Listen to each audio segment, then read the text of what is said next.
tem toda a razão de perceber, e é muito importante para um cara como eu, entender que eles são poderosos, são muito poderosos. Antes de mais nada, eu não tenho direito sequer de ser candidato.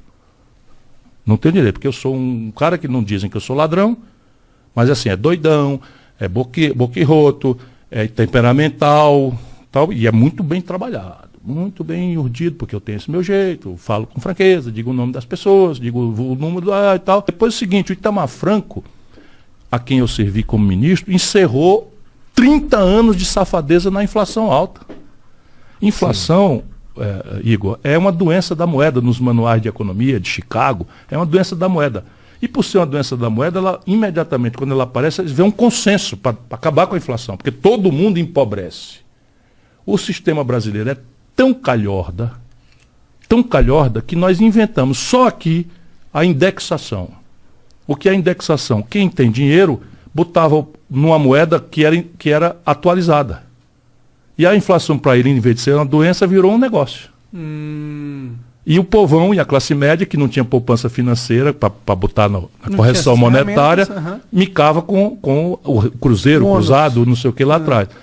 E essa era uma negociata que durou 30 anos. O Itamar, na maior simplicidade do mundo, foi lá e, pumba, acabou.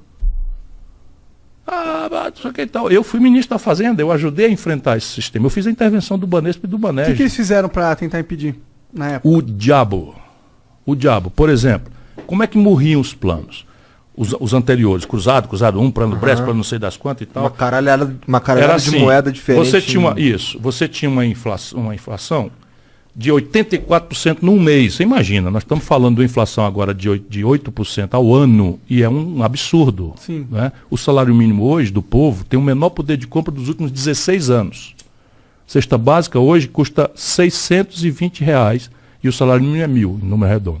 Então você não dá conta de comprar 2 cestas básicas com o salário mínimo, que na Constituição é para pagar tudo, até o lazer. A Constituição brasileira que virou essa grande... Então é o seguinte, vamos lá, uma roupa. Uma roupa era assim, um belo dia ela era uma semente de algodão, depois ela foi uma planta de algodão, a roça, depois ela foi o algodão, depois ela foi o fio, depois ela foi o pano, depois ela foi tingida, depois ela virou confecção, depois ela virou moda, depois virou comércio.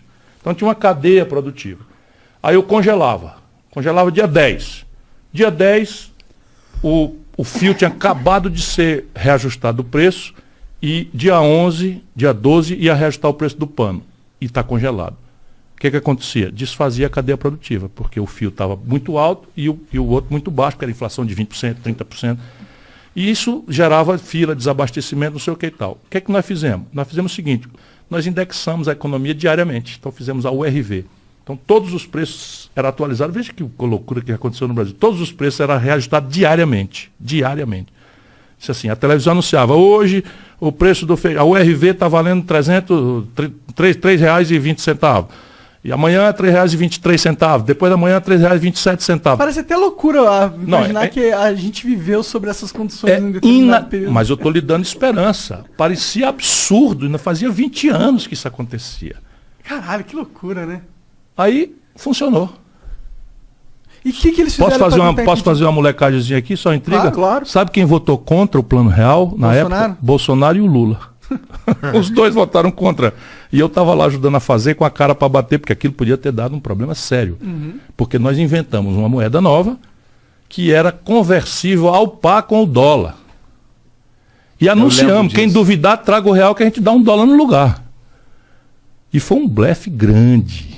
Porque a gente estava com dólar muito extremamente volátil, por causa de juro alto, a gente trouxe especulação financeira.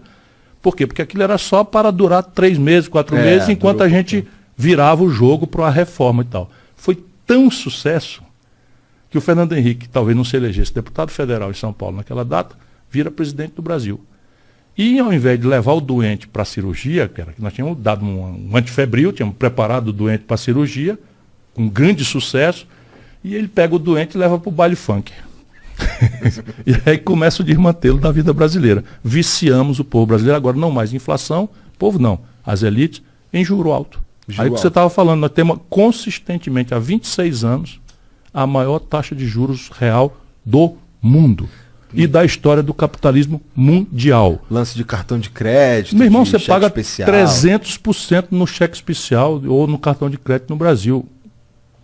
Experimenta chegar em Nova York, numa palestra como eu faço, do Circuito Universitário Estrangeiro, e dizer assim, olha, no Brasil eu pago 280% de imposto, de juro no meu crédito pessoal. O cara diz, pardon me? Tem um erro de tradução aí. Não, é isso mesmo, 282%. Sabe quanto é? A mesma bandeira, o Visa, o Mastercard, o American Express, 20%, 18%, 14%. Por quê? Porque banco é que nem padaria. Se tiver muita padaria, eles vão fazer o máximo para o preço ser mais eficiente para você optar por ele. E por que a gente não tem mais do que 5 bancos aqui? Quando eu era ministro da Fazenda, o Ceará tinha 5 bancos. O Ceará tinha 5 bancos. Minas Gerais tinha 12. Percebe? O dito mundo progressista brasileiro concentrou em 5 bancos. Mas qual que é a lógica? Hein? A lógica é ajudar os amigos poderosos, porra. A lógica é essa. É tipo, eu vou dar dinheiro pro cara lá e ele vai me financiar depois. Ele riu, Igor. Esse é um país saqueado. Por isso que eu tenho esperança, porque se você chegar lá com moral, não é você o valentão. Eu tenho conversado com os caras do banco. Eu digo, meu irmão, chega. O que eles falam? Nessa parte você tem razão. É, nessa parte você tem razão. mas eles estão dispostos É porque na frente dos outros. mão, Sim, mas então, na frente dos outros, ninguém defende isso. Onde é que eles reinam? Reinam na escuridão.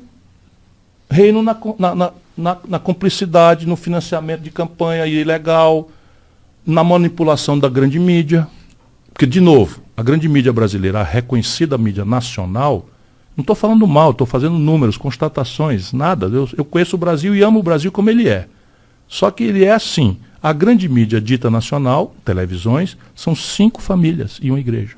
E essas 5 famílias têm um comportamento ideológico afim com este modelo, porque todos são rentistas. Então, assim, ninguém pode trair a marca da sua classe. Isso é Mao Tse Tung, sabe? Você não pode pedir. O que tem que fazer? Eu tenho que fazer que a taxa de juros seja em linha com as práticas internacionais. Aí eu restauro a vinculação do dinheiro com a vida real. Mas como que faz isso? Não pode fazer por decreto, tem que consertar a conta pública. Por quê? Porque o juro é alto a pretexto de que o Estado é tão deficitário, desequilibrado, que tem que fazer uma dívida. E a dívida está ficando tão grande que ela está encurtando o prazo e encarecendo o custo. Parte disso é verdade, mas só parte. A outra parte é mentira. Entendi. E, porra, da outra vez que Mas aqui por cima da mesa o argumento é esse. Entendi. O argumento, o Estado brasileiro. E agora é o pior do mundo. Agora é mais verdade que mentira agora. Se você pegar a conta do Bolsonaro, orçamento de guerra, não sei o que lá, tal, mas assim, esquece isso aí. Palavrão, enganação, vamos lá. Quanto é que entrou de grana, meu filho, no seu bolso este mês e quanto saiu? Pois bem, no bolso do Brasil, nosso país, entraram X bilhões e saíram X bilhões menos 900 bilhões de reais. É o déficit primário, 5 vezes o maior da história. Quando você tem um déficit, você sabe o que acontece. Vai para a dívida. Quando a dívida galopa, está chegando pela primeira vez perto de 100% do PIB, ou seja, a gente compara o tamanho da dívida dos países nos manuais de economia com a riqueza do país. Por quê? Porque a dívida normalmente é uma dívida de longo prazo, portanto você não precisa comparar ela com o que você ganha no dia a dia. Você tem que comparar com a estrutura econômica global do país, e esse é o standard internacional. Tentando ver se as pessoas compreendem essas chatices todas. Mas é igual em casa.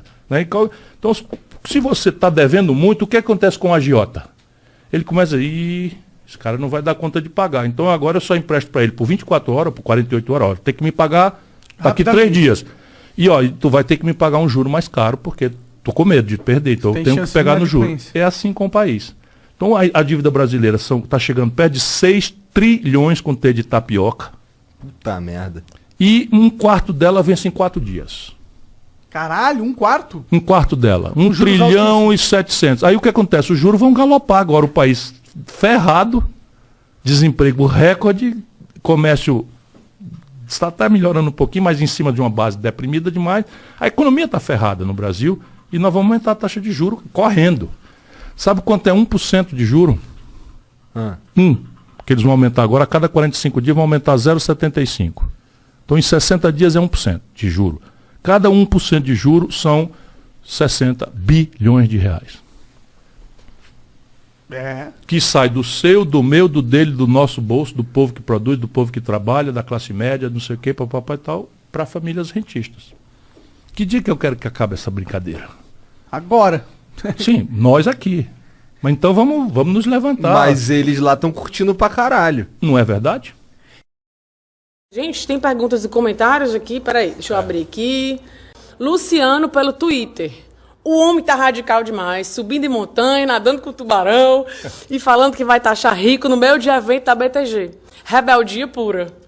Eu sou rebelde mesmo. A minha rebeldia, entretanto, está ancorada na esperança. Meu irmão, você não tem ideia, para um cara como eu, sabendo a capacidade que esse país tem de ser um país exemplo para o mundo. O Brasil é um país que tem, assim, o que você quiser, imagina, o que você quiser. Maior província mineral do mundo, sob o ponto de vista da diversidade. O Brasil é campeão, pioneiro do mundo em combustível verde. Desenvolvemos o etanol. O Brasil tem a maior insolação do mundo. É possível que a gente colha culturas temperadas como trigo. Um país que tem a força extraordinária que nós temos. Condenar o nosso povo a esse sofrimento, a essa humilhação, eu sou mesmo revoltado. Por enquanto fica só a minha rebeldia da esperança. Relevante. Candidato, o senhor tem falado na campanha, criticado a concentração criminosa, como o senhor chama, do setor bancário. O que o senhor vai fazer no governo para desconcentrar no prazo de um mandato? Explico por que considero criminosa. Nos Estados Unidos, que é o epicentro do capitalismo global, 5 mil bancos competem entre si buscando cliente. E como é que eles fazem? Diminuem a taxa de juros para ganhar o cliente no serviço, nos créditos, e baixam as tarifas nos serviços para competir e ganhar o cliente. No Brasil, nós permitimos, ao longo dos últimos 15 anos, ao PT aí, que 5 bancos apenas concentrassem 85% das transações bancárias. Isso não é possível. Então, como é que vira essa situação? Se o diagnóstico está correto, nós precisamos desconcentrar. Então, primeira providência, ainda bem que o Brasil não cometeu o desatino que boa parte dos candidatos quer consumar de privatizar o Banco do Brasil e Caixa. Esses dois estão no cartel. Porque, basicamente, as direções estão hoje simplesmente num pit stop, numa transição, para trabalhar para os bancos privados. Então, é preciso tirar o Banco do Brasil e a Caixa Econômica e começar com eles a competição. Regulamentar com isso já foi tentado pelo PT, não deu certo. Não, isso não foi tentado porque a Dilma reduzir a taxa de juros via bancos públicos. Então, o que o senhor faria diferente da Dilma que deu errado? Veja bem, a taxa de juros tem que ser custo de captação, mais custos de operação, mais remuneração de imobilizado, mais um lucro em linha com o padrão internacional. O que é que a Dilma fez? Ela começou a produzir produtos abaixo do custo de captação. Isso não passa da cabeça. Por favor, quando me comparam as minhas ideias com a da Dilma, eu me sinto ofendido. Eu me sinto ofendido mesmo, porque a Dilma foi um governo desastrado. Olha aí como é que funciona esse negócio de indicar pessoas que não têm treinamento. Não é que não seja honrada, é uma mulher honrada, uma mulher decente, uma pessoa que eu quero bem, respeito, mas outro ramo é o dela, não esse. A pessoa não ter 1/3 dos deputados para impedir um golpe contra o país no primeiro ano de mandato revela, né, que é o meu medo de uma pessoa boa como o Haddad. Não é? Chegou lá, vai encarar a turma. E aí? Com um punhozinho de renda, da USP, da Maria Antônia. Então, voltando. Primeira providência, tirar a Caixa Econômica e o Banco do Brasil. Segunda providência, regulamentar aceleradamente, que eles estão obstruindo, as fintechs. É tão constrangedor que você tem que falar a palavra em inglês. Fintech é basicamente banco digital, né? Que tem custos operacionais quase zero, porque operam pela internet, e que podem rivalizar com certos produtos, especialmente no crédito pessoal, etc. O BNDES tem que voltar a ter um papel protagonista, inclusive constrangendo, vamos dizer, regulamentarmente, ou seja, dentro da lógica do mercado, o BNDES tem que ter a linha do financiamento de longo prazo. Bem de capital para as empresas, infraestrutura, porque ninguém faz bem de capital e infraestrutura com crédito de curto prazo. Isso nunca aconteceu na história da humanidade, nem no capitalismo, nem no socialismo, nem em nenhum lugar. Mas isso aqui também tem uma força, porque o BNDES ele não tem branch, ele não tem agência. Portanto, ele opera entregando para a rede privada, basicamente os 3 privados, a capacidade de operar isso e ganhar um FII, uma tarifa. Agora só vai operar quem começar a fazer financiamento mais barato. Senão não opere o Banco do Nordeste, o Banco do Brasil, a Caixa Econômica vão operar para o BNDES, se eu tiver a força de fazer isso. E quarto, cooperativas de crédito lá para o sul do Brasil também tem uma força já relevante. A gente precisa estimular praticamente não há grande relevância nas cooperativas de crédito do centro para cima, para o norte e nordeste, mas no sul é um legado migrante que veio, que tem muita força. Eu quero fazer tudo isso, veja bem, para proteger o caráter nacional do sistema financeiro brasileiro. Porque, na prática, do jeito que ficou, ou eles entendem isso, ou o Brasil vai ter que abrir para o mercado internacional. Mas eu não quero fazer. Mas os bancos estrangeiros, como a HSBC, teve aqui... Caiu fora. Porque o cartel cuspiu ele fora. Mas o Santander está dentro. Os três são Santander, Bradesco e Itaú. Ainda na área da economia... Até para falar. Aí no Brasil, Armínio Fraga, de madrugada, operando um Banco Central clandestino, na virada do câmbio do Fernando Henrique, em cima da perna, na genialidade do Armínio Fraga, inventa um tripé macroeconômico. Em cima da perna, na madrugada, sem estudar nada, numa economia que não tem conceito de core inflation, uma economia que é super indexada a essa altura do campeonato, que transfere desvalorização cambial, que é custo, para como se fosse inflação de demanda, tudo baboseira técnica, e o Armínio Fraga cria. E, de repente, isso virou dogma de fé. Qual é o dogma de fé do Brasil? É câmbio flutuante, meta de inflação e superávit primário. Mas todos os governos seguem isso. Todos os governos, é o que eu estou dizendo.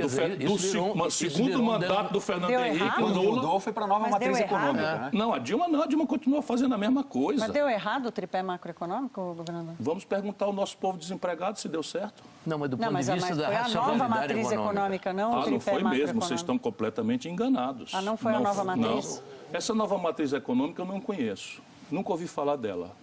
Isso é uma versão que se inventou e a Dilma capitulou e botou o Levi lá para administrar. Experiência anterior do Levi, que é comprometido com essa mesma economia política. Deixa eu fazer uma pergunta para vocês. Qual lugar do mundo funciona isso?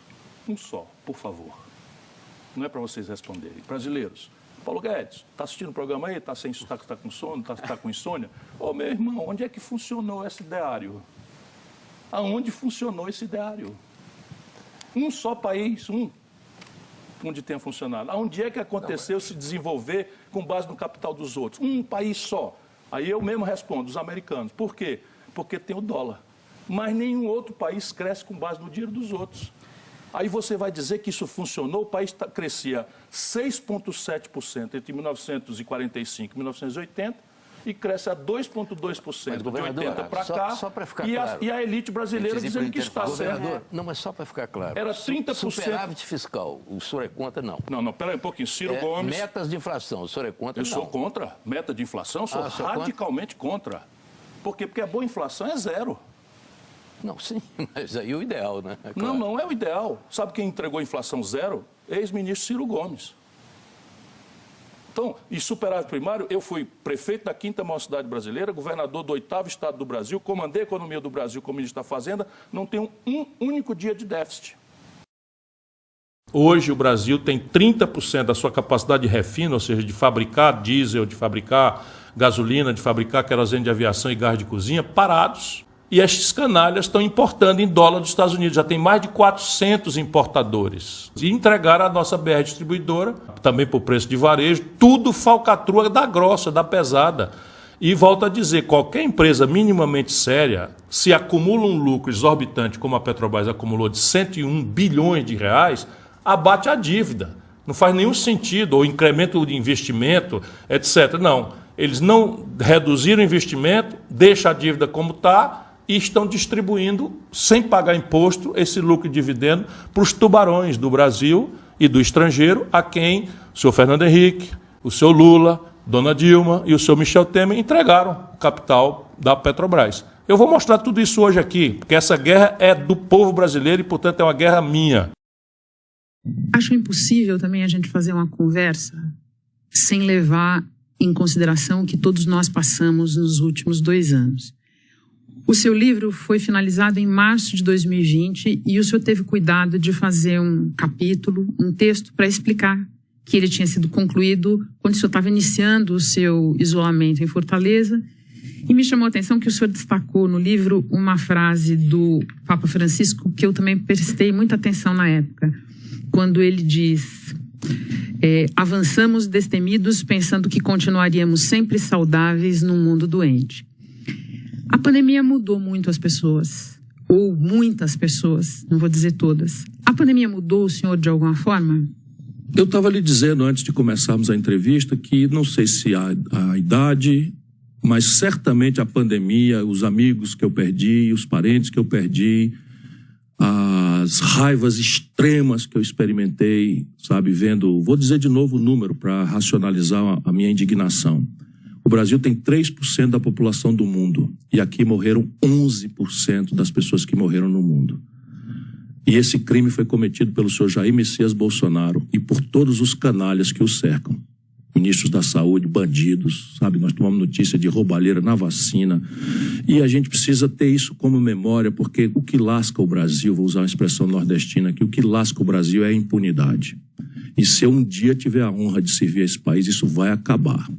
Os responsáveis por essa tragédia no Brasil vão pagar, na proporção exata, assegurado o seu amplo direito à defesa, a sua presunção de inocência, vão pagar. Sabe, são 668 mil pessoas que morreram. Perdi o meu melhor amigo de infância. Isso me deu uma amargura, Renata, tão grande. Porque no dia que eu vi uma notícia, ali nos primeiros dias da pandemia, que na Itália estavam se recolhendo corpos nas ruas, lembra? Caminhões do Exército. Eu fiz uma carta para o Bolsonaro, dizendo para ele, olha, vem por aí, a gente não sabia o que era, vem por aí uma tragédia muito grande, eu não me sinto bem, como brasileiro, de ficar ali movimentando a oposição. Eu quero anunciar unilateralmente que eu vou, né, suspender minhas críticas e dou aqui uma sequência de sugestões ao redor das quais o senhor pode e deve contar com a minha colaboração. Se você disser, eu fizer assim para examinar, ele fez tudo o oposto do que estava lá. Nós temos um canalha na presidência da República. Que coisa dura de dizer, mas nós temos um canalha na presidência da República.